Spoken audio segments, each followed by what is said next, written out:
கொடி தம்பட்டை அவரை இன்ஸ்டாகிராமில் ஒரு சிஸ்டர் எனக்கு இதை ஷேர் பண்ணாங்க. அவங்கக்கிட்ட கேட்டிருந்தேன். எனக்கு ஒரு 5 விதைகள் மட்டும் அனுப்பியிருந்தாங்க போஸ்ட்டில்.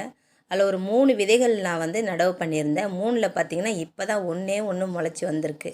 இன்னும் 2 விதைகள் பார்த்திங்கன்னா இன்னும் முளைச்சி வரலைங்க.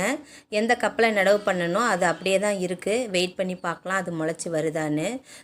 தம்பட்டை அவரையிலே செடி தம்பட்டை அவரை, கொடி தம்பட்டை அவரைன்னு இருக்குங்க. எனக்கு வந்தது பார்த்திங்கன்னா கொடி தம்பட்டை அவரை தான். இது ரொம்ப படர்ந்து வரக்கூடிய செடி. பெரிய தொட்டியில் தான் வைக்கணும். என்கிட்ட அவ்வளோ பெரிய தொட்டியும் இல்லை. முதல்ல தொட்டியை ரெடி பண்ணணும்.